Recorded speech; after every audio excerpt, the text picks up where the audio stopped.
मित्रों, 12 राशियों में केवल मकर ही ऐसी राशि है जिसमें मन और दिल का स्वामी चंद्रमा सबसे ज्यादा पीड़ित होता है। और जब चंद्रमा पीड़ित होता है तो आपका मन और दिल टूट जाता है। इसीलिए जब मैं कमेंट बॉक्स में आप लोगों के कमेंट पढ़ता हूं तो उसमें यही लिख करके आता है कि ये मकर राशि तो बर्बादी की राशि है, अब इस राशि का कुछ भी नहीं हो सकता, अब तो केवल मर जाना ही बाकी रह गया है, अब तो हमारा सब कुछ लुट गया है, हम तो बर्बाद हो गए हैं।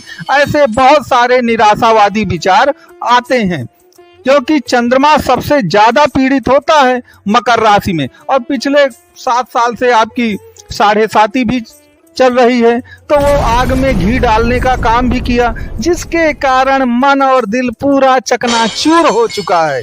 लेकिन आपके ये निराशावादी विचार जो हैं इस वीडियो को देखने के बाद पूरी तरह बदल जाएंगे।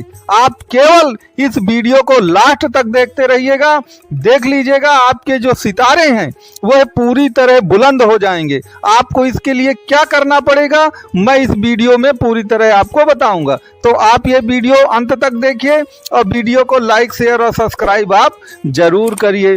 तो मित्रों, आपको मालूम है कि जिस तरह दिन के बाद रात होती है और रात के बाद दिन होता है, उसी तरह डूबते हुए सितारे जो होते हैं वो उगते भी हैं। अब ये कैसे उगेंगे, इसके लिए आप एक रूल सुन लीजिए। आप मकर राशि के हो या मकर लग्न के जातक हों, देखिए आपकी कुंडली का स्वामी तो शनिदेव महाराज ही हैं। अब शनिदेव महाराज की एक बात आप जरूर याद रखिए कि समय सबसे इंपॉर्टेंट है, क्योंकि शनिदेव को काल कहा जाता है। अब काल का मतलब मृत्यु बस नहीं होता, काल का मतलब समय भी होता है। तो समय में कौन सा समय? समय तो 3 प्रकार के हैं, भूतकाल, वर्तमान काल और भविष्य काल।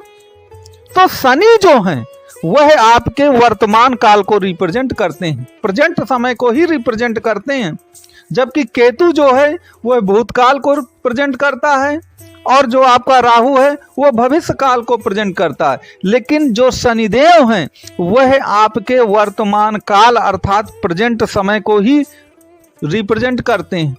तो अब आपको करना क्या है?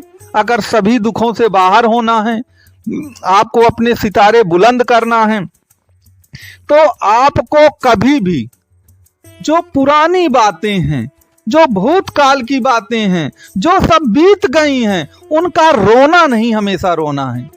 अगर आप उन्हीं बातों को लिए रहेंगे तो फिर शनिदेव, याद रखिएगा, शनिदेव को भूतकाल से नफरत, तो फिर आपका काम नहीं बनेगा। यहाँ पर कोई ऐसी पुरानी बात है कि किसी ने आपको कुछ कह दिया, आपसे किसी ने चीटिंग कर ली, कुछ गड़बड़ हो गया, तो आप उस बात को अभी तक मन में, दिल में भरे हुए हैं, जिसके कारण आपका समय और आपकी क्षमताएं दोनों खराब हो रही हैं, आप कुछ नया सोच ही नहीं पा रहे हैं। तो वर्तमान जो समय है वह शनि के द्वारा प्रतिनिधित्व उसका किया जाता है। तो शनि कहता है कि जो हो गया सो हो गया, आप वर्तमान में जीना तो सीखिए। अगर आप वर्तमान में जीना सीख जाएंगे तो शनि आपके साथ होंगे। अब आप कहेंगे महाराज ये कहना तो बहुत आसान है, लेकिन ये सब होगा कैसे? तो इसके लिए आप अपनी जन्म पत्री को पहले पलटिए और देखिए। मैं आपको कुछ उदाहरण देता हूं, आप उन उदाहरणों से पकड़िएगा कि आपको करना क्या है। मान लीजिए आपकी मकर राशि या मकर लग्न की कुंडली है और शनिदेव उसमें 7वें भाव में बैठ गए, तो 7वां भाव आपके वैवाहिक संबंधों का है। अगर आप अपनी पत्नी से किसी पुरानी बात को लेकर झगड़ते हैं और उनसे द्वंद्व करते हैं तो फिर याद रखिए, फिर वो मामला आपका सीधे कोर्ट कचहरी पहुंचेगा, क्योंकि शनि को, मैंने कहा ना, शनि को भूतकाल से नफरत। और अगर वही आप पुरानी बात पकड़े हैं, या 7वां भाव व्यापार का और क्लाइंट्स का भी होता है, अब आप क्लाइंट से वही पुरानी बातें के लिए उलझ रहे हैं, तो बात बिगड़ सकती है वहां पर। इस बात को आपको याद रखना है। मान लीजिए शनिदेव आपके द्वितीय भाव पर हैं, 2nd हाउस पे, तो 2nd हाउस वाणी का है, तो वाणी से फिर आप सीधे पुरातन पंथी बातें अगर शुरू कर देंगे, पुरानी बातें, तो भी बात बिगड़ना है। जहां पर भी शनि आपकी कुंडली में विराजमान है, आपको केवल और केवल इतना देखना है कि जहां पर शनि विराजमान है उस भाव से संबंधित जो भी कारकत्व हैं उनसे संबंधित पुरानी बातें आपको उटपटांग नहीं बोलनी है। जैसे मैं एक उदाहरण और, शनि आपके 10वें भाव पर बैठा है जॉब और प्रोफेशन में। अब जॉब और प्रोफेशन के बारे में आप कुछ भी पुराना सोचें कि जो पुराना जॉब था वही मुझे मिलना चाहिए तो मैं करूंगा, नहीं मैं करूंगा ही नहीं, या कोई जहां आप पुराना जॉब करते रहे हों वहां किसी से आपका विवाद हो गया तो फिर आपके मन में ये आया कि जब तक मैं इसे बर्बाद नहीं कर दूंगा मैं कुछ नहीं करूंगा।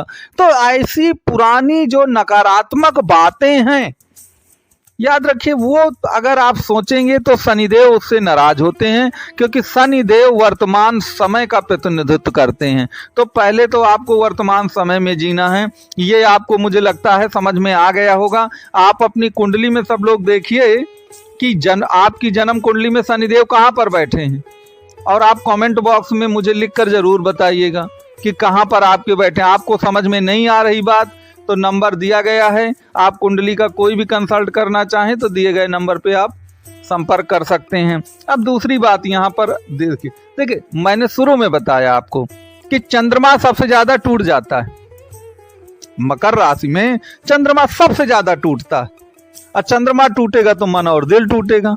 तो अब हम करें क्या आखिरकार? क्या हम चंद्रमा को सपोर्ट करें या चंद्रमा को इग्नोर कर दें? तो देखिए यहां पर आपको बीच का एक रास्ता चुनना है, जहां पर आपका दिमाग और दिल दोनों एक साथ एक ही बात कह रहे हैं, वहां पर तो आप कुल मिलाकर कोई डिस्प्यूट नहीं, तो उन बातों को आप ज्यादा से ज्यादा फॉलो करिए। लेकिन कहीं कहीं ऐसा हो जाएगा कि आपका दिमाग तो कुछ और कह रहा है, अब मन और दिल कुछ और कह रहा है। जब ये आपस में द्वंद्व होने लगे ना आपके दिमाग में और मन के बीच में, तो फिर उस समय आप अपने दिमाग की बात मानिए। मैं ऐसा क्यों कह रहा हूं?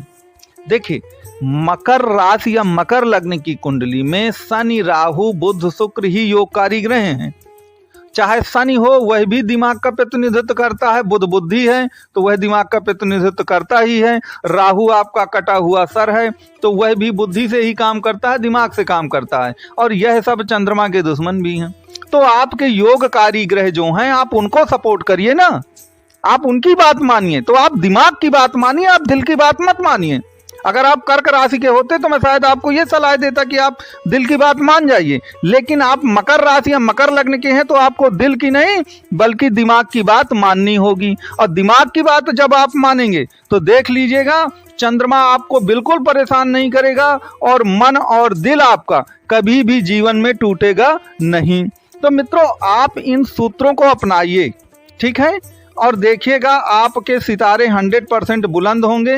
कुंडली के बारे में आप कोई भी कंसल्ट करना चाहें तो नंबर आप